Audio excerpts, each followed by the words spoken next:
எங்க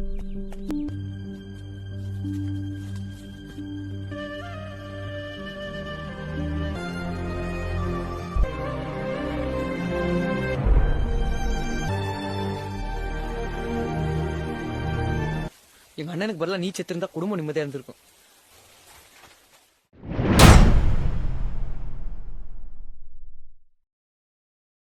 Berlatar di sebuah pedesaan di salah satu wilayah India, kisah akan berfokus pada seorang ayah sekaligus suami bernama Siva Sami atau lebih dikenal dengan nama Siva. Ia memiliki 3 orang anak yang kebetulan anak tertuanya yang bernama Murugan saat ini sedang dijodohkan pada seorang gadis desa tetangga yang sejak pandangan pertama Murugan sudah terpesona oleh gadis cantik tersebut.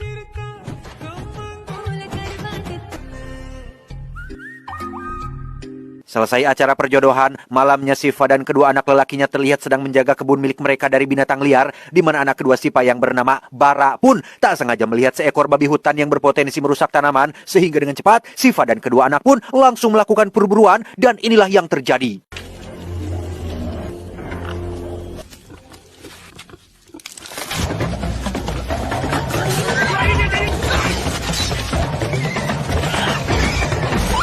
Ya, sungguh naas nasib anjing peliharaan mereka yang harus mati setelah kesetrum pagar kawat milik seorang juragan, sehingga keesokan paginya, Siva dan beberapa warga pun mendatangi rumah si juragan untuk mempertanyakan tentang kawat listrik tersebut.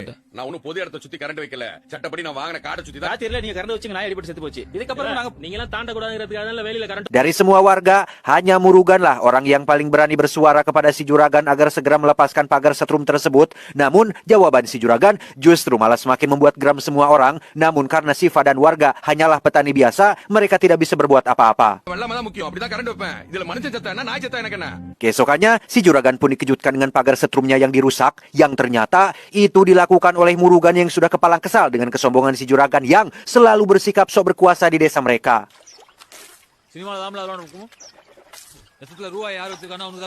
Beberapa hari kemudian si juragan kembali berulah, namun kali ini dilakukan oleh putranya bersama dengan anak buahnya yang dengan seenaknya mengambil air dari sumur milik Siva dan keluarga. Menurut mereka, air itu adalah milik umum, sehingga terjadilah sedikit perdebatan yang berakhir dengan ketegangan yang tepat saat si ibu nyaris dihajar, tiba-tiba muncullah Murugan dan inilah yang terjadi.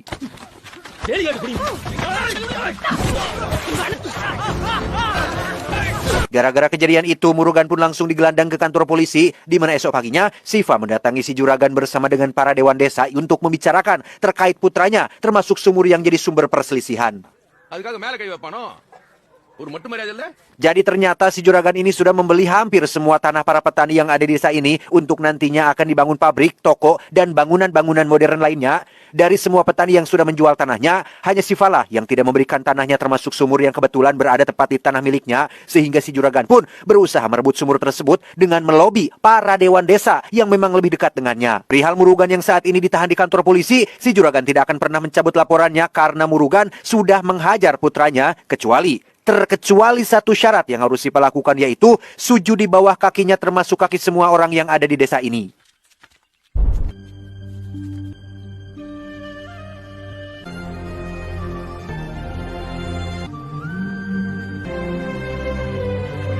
Tiga jam berbaring di kaki seluruh warga desa, Siva pun pulang dengan tubuh lemas, di mana sang istri diminta untuk jangan beritahu Murugan tentang apa yang sudah dilakukannya demi menjaga emosi putra mereka agar tidak berulah lagi. Malamnya Murugan pun pulang dengan wajah babak belur setelah dihajar oleh para polisi suruhan si juragan, di mana Bara yang bolho pun malah memberitahu tentang ayah mereka yang disuruh si juragan untuk berbaring di bawah kaki seluruh warga desa, sehingga mendengar ayahnya dipermalukan seolah tak punya harga diri, Murugan yang marah pun diam-diam mendatangi si juragan saat sedang berada di toilet umum untuk balik mempermalukannya dengan menamparnya menggunakan sendal jepit.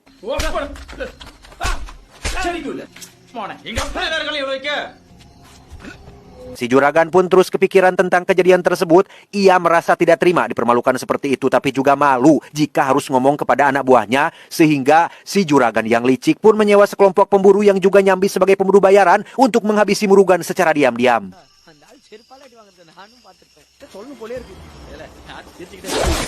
Dan ya, Murugan pun dijebak oleh para pemburu dengan cara dikait lehernya dengan kawat, di mana Bara yang tidak berdaya pun disuruh untuk lari, sementara Murugan harus tewas dengan cara yang sangat mengenaskan. Beberapa saat kemudian muncullah Siva yang datang ke lokasi, namun Murugan sudah menghilang entah kemana. Ditemani paman dan si Bara, Siva pun melaporkan kejadian tersebut kepada polisi, tetapi karena mereka lebih pro kepada si Juragan, Siva pun harus pulang tanpa mendapat bantuan.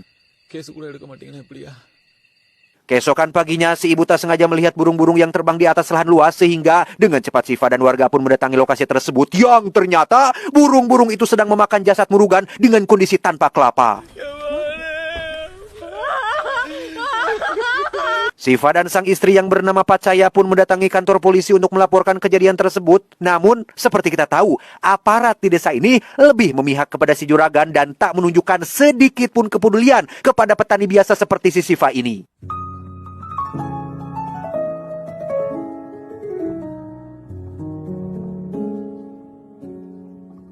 Selama berhari-hari, Siva dan Pacaya pun tenggelam dalam kesedihan yang membuat mereka seolah tak punya semangat hidup. Sampai-sampai anak bungsu mereka yang perempuan pun harus diurus dan diasuh oleh Bara, anak kedua mereka. Tak tega melihat orang tuanya terus larut dalam kesedihan, Bara yang terbiasa membuat peledak untuk mengusir hama liar pun diam-diam membuat beberapa peledak untuk membalas dendam kepada si Juragan dan mulai mencari waktu yang tepat untuk melancarkan aksinya.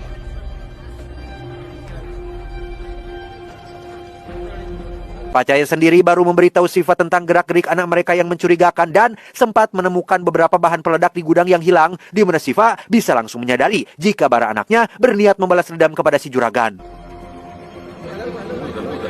Tepat saat Bara sudah menemukan waktu yang pas untuk beraksi, muncullah Siva yang melihatnya dari belakang dan langsung mematikan lampu jalan agar anaknya tidak ketahuan. Selesai menikam si Juragan, Bara pun berlari sambil melemparkan peledak kepada orang-orang yang mencoba mengejarnya. Sementara Siva sendiri terlihat sudah sampai di rumah dan meminta keluarganya untuk segera berkemas dan pergi dari tempat ini.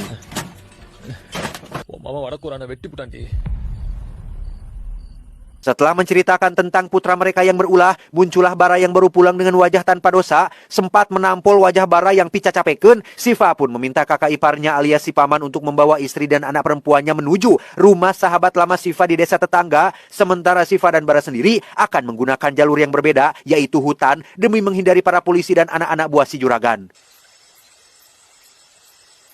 Di kediaman si Juragan sendiri terlihat putra sang Juragan yang bernama Vijay baru mendapat informasi terkait salah satu warga yang sempat melihat Bara menjadi pelaku penikaman ayahnya, sehingga Vijay dengan cepat menyuruh sang ajudan untuk temui kelompok pemburu dan perintahkan mereka agar melakukan pelacakan terhadap si Bara.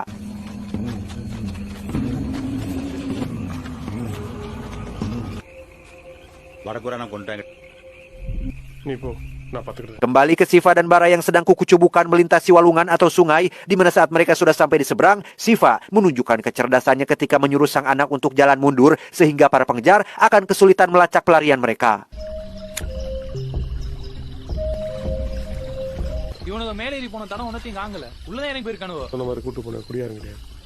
Beberapa saat kemudian mereka berdua akhirnya sampai di Bukit Bebatuan. Siva menyuruh putranya untuk istirahat karena esok pagi mereka akan melakukan perjalanan panjang menuju sahabat Siva yang berada di desa tetangga.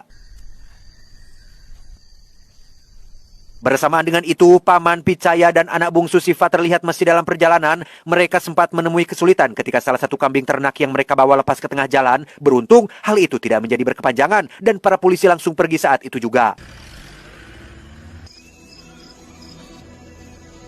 Tiba di tempat yang dituju yaitu desa tetangga, istri dan anak bungsu Siva pun sempat diamankan di salah satu rumah warga. Namun, karena anak-anak buah Siva bertindak brutal dan mengancam akan menghabisi siapapun yang melindungi keluarga Siva, istri dan si bungsu pun terpaksa harus pergi dari desa tersebut.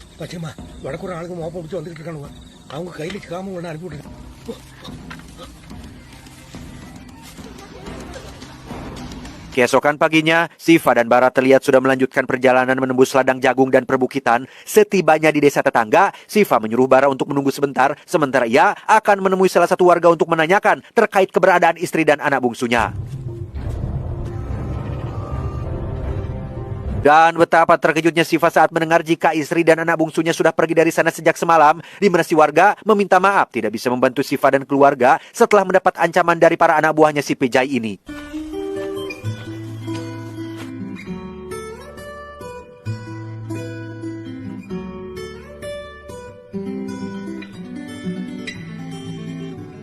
Saat kembali ke tempat semula, Siva tidak menemukan Bara di sana yang setelah mencari ke sana kemari, ternyata si koplok Bara malah sedang asik membakar seekor kelinci dan mengaku sangat lapar. Sontak hal itu membuat Siva menjadi sangat emosi karena gara-gara Bara lah keluarganya menjadi kesusahan seperti ini. Apalagi sekarang tidak diketahui kemana ibu dan adiknya pergi. Bukannya diam dan sadar diri, Bara yang tak terima dimarahi pun langsung pergi meninggalkan ayahnya dan tiba-tiba...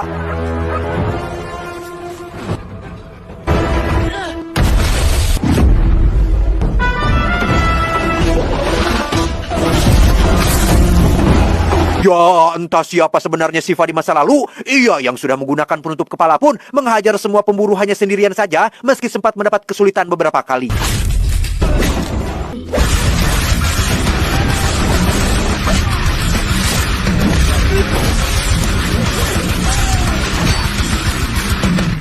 Dan lagi, si anjing beban bara pun lagi-lagi menyulitkan Siva ketika ia disandar oleh ketua pemburu. Namun setelah melihat Siva terus menghajar anak buahnya tanpa henti, si ketua yang kesal pun akhirnya melepaskan bara dan memutuskan untuk turun langsung menghadapinya.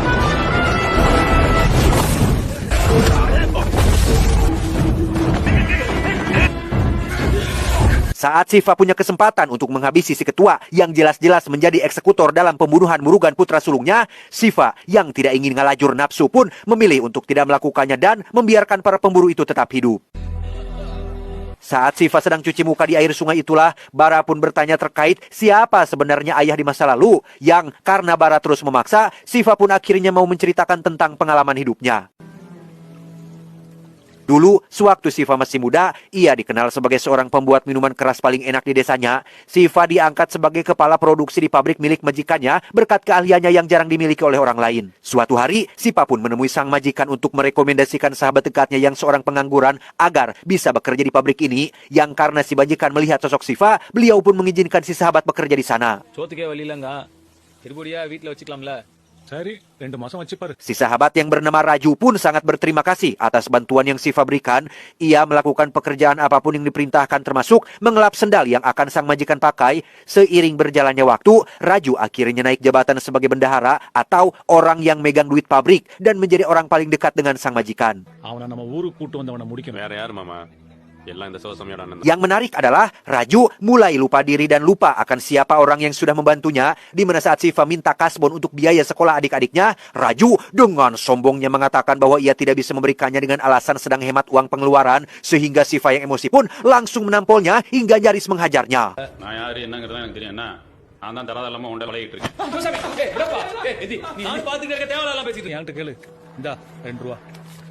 Siva sendiri punya pacar bernama Ami yang kebetulan masih duduk di bangku SMA. Siva berjanji akan langsung mempersunting Ami setelah ia lulus sekolah. Ketulusan cintanya, Siva buktikan dengan memesan sandal khusus buatan Samsul, pemilik dari Samsul Sleeper Shop yang dibuat dengan menggunakan tangan.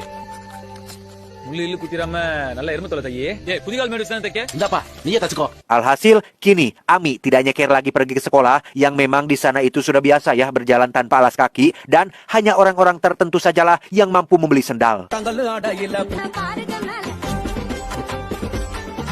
Dan siapa sangka, Raju berani mendatangi Ami sepulang sekolah untuk melampiaskan kekesalannya terhadap Siva atas insiden ditampol tempo hari, di mana Raju memaksa Ami untuk berjalan berkeliling kampung dengan meletakkan sandal di atas kepalanya, sembari ditendang dan dipukuli tanpa ada satu orang pun yang berani menolongnya.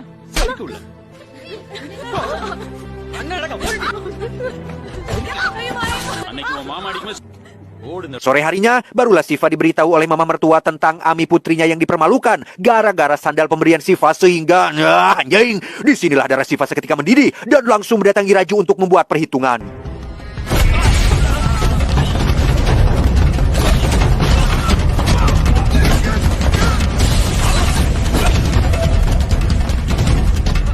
Setelah dihajar menggunakan sandal, Raju dan anak buah pun diikat pada pohon, di mana sang majikan yang baru datang pun malah menyalahkan Siva yang notabene adalah orang lama yang sudah pasti bisa dipercaya. Karena Raju pandai cari muka dan pintar bersilat lidah, si majikan pun lebih membela Raju dan meminta Siva untuk segera melepaskannya. Bahkan ketika Siva mencoba menjelaskan kronologi yang sebenarnya, si majikan malah berkata bahwa Siva tidak tahu diri dan tidak tahu diuntung, bahkan memecatnya secara tidak hormat atas kesalahan yang tidak Siva lakukan. Tak terima dipermalukan, Raju atas izin dari majikan pun mengajak seluruh anak buahnya untuk membakar rumah Ami, dan inilah yang terjadi.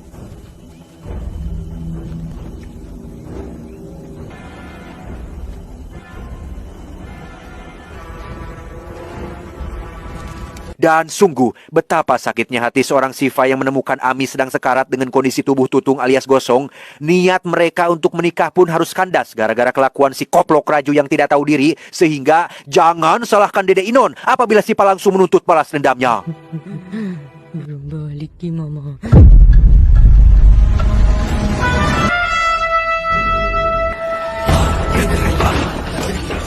Dan ya, Siva dengan parang tajam di tangan pun mengamuk di rumah si majikan. Ia mengancam siapapun yang berani melindungi Raju, maka nyawanya akan berakhir di tempat ini.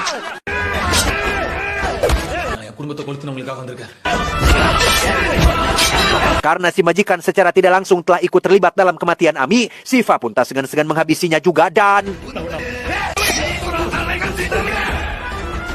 Itulah kisah hidup Siva di masa lalu sampai akhirnya pindah ke desa lain dan bertemu dengan Pacaya yang sekarang menjadi ibu dari Bara. Satu hal yang Siva sadari adalah emosinya yang meledak-ledak telah menghancurkan semuanya. Gara-gara tidak bisa mengendalikan emosi, semuanya jadi kacau balau. Sehingga dari situlah Siva berubah menjadi orang baru yang selalu mengontrol emosi dan memilih selalu mengalah terhadap siapapun yang menindasnya. அது வரைக்கும் அப்பாவை குடிகாரனா ஒன்றுத்துக்கும் உதவாதவனா நினைச்சிட்டு இருந்த சிதம்பரம்.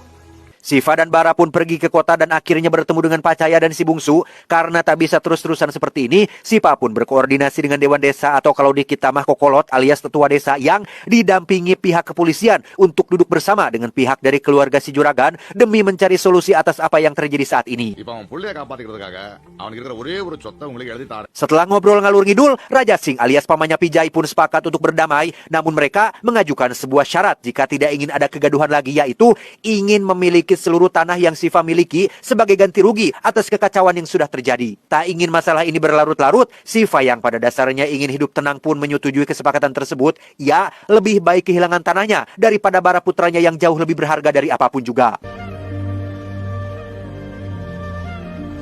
இப்பமே போணுமா? இன்னைக்கு ஒரு நாள் ராத்திரி இருந்து காலையில போலாம்ல?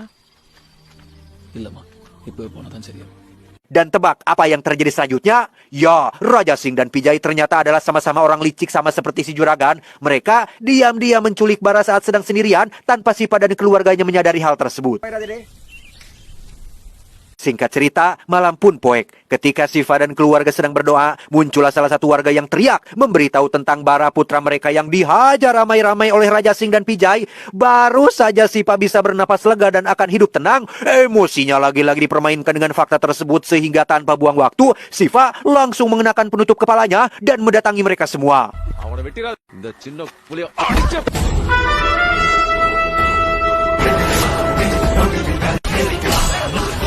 Dan ya, Siva terpaksa harus berubah menjadi sosok brutal seperti dulu lagi, di mana kali ini Siva benar-benar tidak kasih ampun pada siapapun yang berani menghalanginya. Selesai dengan beberapa kroco, Siva pun mengayunkan parangnya tepat ke leher Pijay, di mana Raja Singh sang paman pun tak bisa berkutik ketika melihat wajah Siva yang penuh dengan kemarahan. Tak terima keponakannya mati, Raja Singh pun turun tangan membantu anak buahnya. Namun karena ia bukan petarung, Raja Singh pun bisa dengan mudah disandra oleh Siva. Tapi tiba-tiba... Ya, Siva pun tersungkur setelah kena tusuk di bagian perut, di mana saat Bara anaknya yang menjadi korban, Siva pun langsung mengambil satu tombak dan berhasil menghabisi Raja Singh dari belakang.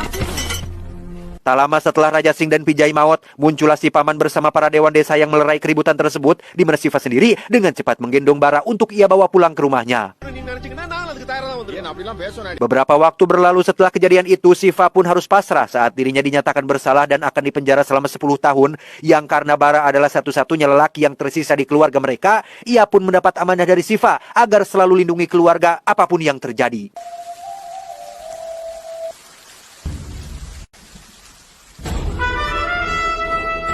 Tamat, ending yang cukup membrutalkan.